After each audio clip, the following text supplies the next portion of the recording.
നമ്മളിപ്പോൾ നടക്കുന്ന ഈ റോഡ് ഈ സർക്കാർ പറയുന്നത് മുഴുവൻ ഈ റോഡുകൾ നോക്കൂ, സർക്കാരിന് വികസനം കൊണ്ടുവന്നില്ലേ, നിങ്ങൾ വോട്ട് ചെയ്യില്ലേ, റോഡിലൂടെ നടങ്ങിയിറങ്ങിയാൽ തന്നെ സർക്കാരിന് വോട്ട് വീഴുമെന്നാണ്. എന്താ ഇത്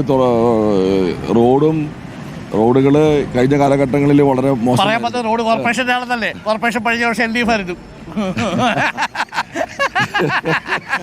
പാവട്ടോ സത്യം കാര്യമുണ്ടോ? കഴിഞ്ഞ 25 വർഷമായിട്ട് തൃശ്ശൂർ കോർപ്പറേഷനിൽ ഇന്നേ വരെ ഒരു ചീത്തപ്പേര് ശ്രീ രാജൻ പല്ലൻ കേൾപ്പിച്ചിട്ടില്ല. ശരിയല്ലേ? രാജൻ പല്ലന്റെ ഒരു കാര്യം പറഞ്ഞുതരാം. സ്വർണം തൃശ്ശൂരിൽ അത് ആലുക്കാസിന്റെയാണ്, തുണി തൃശ്ശൂർ കല്യാണിന്റെയാണ്, കോർപ്പറേഷൻ അത് രാജന്റെയാണ്. അങ്ങനെയാണ് നിങ്ങളെ. ഞാൻ ഇവിടെ മന്ത്രി ബിന്ദു ഇവിടെ മേയറായിട്ടുണ്ട്. അങ്ങനെ പല ആളുകളും മേയറായിട്ടുണ്ട്. നിങ്ങൾ ഒരാളോട് ചോദിച്ചു തൃശ്ശൂർ കോർപ്പറേഷന്റെ മേയറാണ്, അത് രാജൻ പല്ലെന്ന് ഇപ്പോഴും പറയുള്ള ആൾക്കാര്. അത് ബ്രാൻഡാണ്.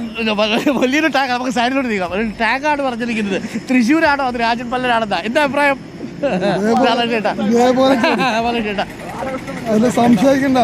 ഇവിടെ പത്മജ വേണുഗോപാൽ ജനിച്ചു വളർന്ന ഏറ്റവും ജനകീയനായ നേതാവാ. കഴിഞ്ഞ തവണ ജയിച്ചത് കോൺഗ്രസിലായതുകൊണ്ട് മാത്രമാണ്. തവണ അതിന്റെ കാലം മാറി തോറ്റത് കോൺഗ്രസിലായതുകൊണ്ട് മാത്രമാണ്. BJP-യിലാണ് വന്നിരിക്കുന്നത്. 100% ഇവിടെ ജയിക്കും. ഈ തൃശ്ശൂരിലെ MLA തീർച്ചയായിട്ടും കേരളത്തിലെ NDA ഭരിക്കാൻ പോണ്. ചേലക്കര അരുണൊരു കാര്യം മനസ്സിലാക്കിയാൽ മതി. പത്മജ ഇവിടെ സ്ഥാനാർത്ഥിയായല്ലോ. സുരേഷ് ഗോപി MP ആയ സുരേഷ് ഗോപി പത്മജയ്ക്ക് പോലും വോട്ട് ചെയ്യാൻ തയ്യാറില്ലാത്തതുകൊണ്ടാണ് ഗുരുവായൂർ വോട്ട് ചേർത്തിയത്. ആണോ?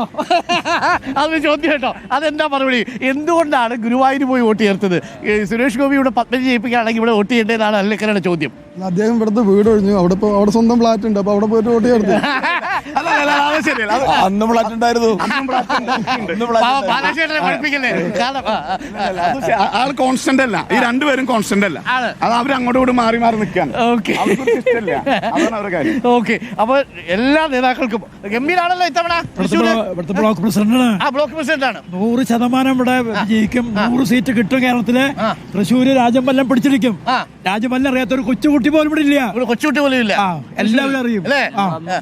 അന്നും പറഞ്ഞിരുന്നു കോർപ്പറേഷൻ പിടിക്കുന്നു. കിഴക്കേക്കോട്ട വെച്ച് അത് തിരിച്ച് ഞങ്ങൾ പിടിച്ചു. ഇനി ഈ നിയോജകങ്ങളും ഞങ്ങൾ തിരിച്ചു പിടിക്കും. അപ്പൊ രാജപ്പല്ലിന്റെ മന്ത്രിയാക്കിയിട്ട് അടങ്ങും. അത് ഞങ്ങൾ പറയുന്നില്ല. കാരണം അത് രാജപ്പല്ല മന്ത്രി ആവട്ടെ. രാജപ്പല്ലിന് കുഴപ്പം. 25 വർഷം കോർപ്പറേഷനിലാണ്. അങ്ങനെയല്ല. അതിന് അർഹതയുള്ളതുകൊണ്ടാണ് അദ്ദേഹത്തിനെ സ്ഥാനാർത്ഥിയാക്കിയത്. ബ്ലോക്ക് പ്രസിഡന്റാണ് ഞാൻ ഇവിടുത്തെ.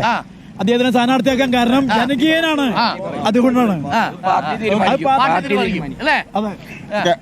തൃശ്ശൂർ തിരിച്ചു പിടിച്ചിരിക്കുന്നതിനുള്ള കാര്യത്തിൽ യാതൊരു വ്യത്യാസമില്ല. ഓക്കെ, ഉറപ്പാണ്. ഓക്കെ, അപ്പം ഞാൻ നിങ്ങളെ സ്വതന്ത്രമാക്കുന്നു.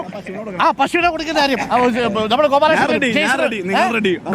ജെയ്സൺ നമ്മള് പശുവിനെ കൊടുക്കാൻ റെഡിയാണ്. ഗോപാലകൃഷ്ണൻ പശുവിനെ വാങ്ങാൻ തയ്യാറാണോ എന്നൊരു ചോദ്യം. പശു റെഡിയാണ്, തൊഴുത്തുണ്ടോന്നാണ് ചോദ്യം. അത് എന്തായാലും ഗോപാലകൃഷ്ണൻ മറുപടി പറയാം അല്പസമയത്തിനുള്ളിൽ. Thank you Rajan. ഓക്കെ, ഗംഭീരമാവട്ടെ, ഉഷാറാവട്ടെ. Thank you. വാ, വന്നാട്ടെ, നമുക്ക് നടക്കാം.